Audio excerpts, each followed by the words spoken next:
Bonjour, merci de nous retrouver toujours sur le Festival du Nautisme à Cannes. Aujourd'hui, nous avons sélectionné pour vous une nouveauté marquante, un très grand bateau fait pour le voyage. Pour nous en parler, Jean-Noël Lebrun. Bonjour Jean-Noël. Bonjour Pierre.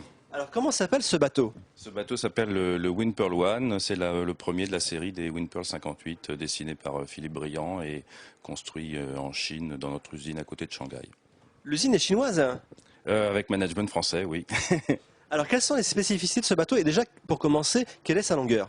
La longueur du bateau, c'est 17 mètres 38, c'est la longueur de coque. Il est très large, 5 mètres 13, très raide à la toile, avec une quille, un tirant d'eau de 2 mètres 25 et un bulbe en plomb, donc le tout 8 tonnes 5 de lest.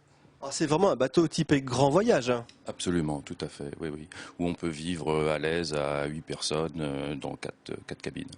Effectivement, 8 personnes pour 17 mètres, ça laisse beaucoup de place pour chacun. Alors quelles sont les spécificités d'aménagement du bateau?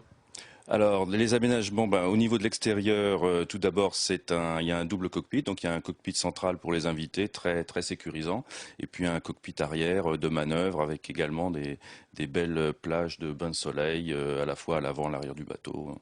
C'est un bateau très agréable pour les tropiques, mais également très bien isolé, puisque la coque et le pont sont en sandwich avec une âme en mousse divinicelle, donc il est très bien isolé, à la fois pour les basses températures et les hautes températures. 17 mètres, c'est très grand. Vous avez retenu quel type de gréement pour ce bateau? Alors c'est un gréement en sloop, le mât est fait par Maréchal à côté de La Rochelle et les voiles viennent de chez Incidence à La Rochelle. Donc bien que le bateau soit construit en Chine, tous les équipements sont des grandes marques internationales et françaises. Alors vous parliez tout à l'heure de 4 cabines. Vous pouvez nous parler un petit peu, nous décrire un petit peu l'aménagement de ce bateau, ce que vous avez retenu? Il y a différents bois, je vois le sol ici qui dénote un petit peu par rapport à la construction classique. Et vous pouvez nous en parler?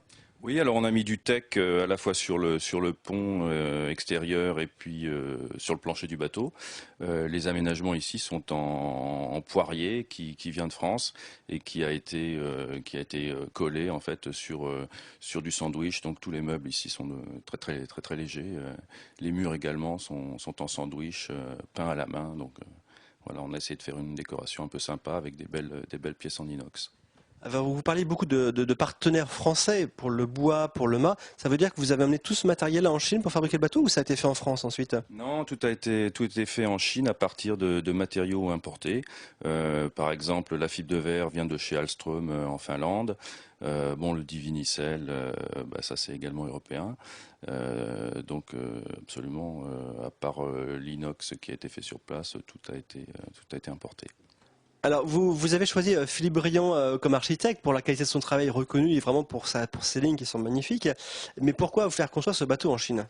Eh bien, disons que le coût de main-d'œuvre en Chine est beaucoup plus bas, donc ça nous permet de mettre plus d'heures de main-d'œuvre dans le bateau pour fignoler mieux le bateau. Et également, comme on économise un peu sur la main-d'œuvre, ça nous permet d'avoir des équipements haut de gamme, plus d'équipements à bord. Alors en parlant d'équipement, qu'est-ce que vous avez retenu sur ce bateau pour faire le tour du monde? Alors sur ce bateau, on a un Guindolo France de 2000 watts, on a un moteur Yanmar 125 chevaux, il y a un générateur Kohler 9 kW, climatisation, WC électrique, etc. Jean-Noël, merci pour toutes ces informations. Merci beaucoup.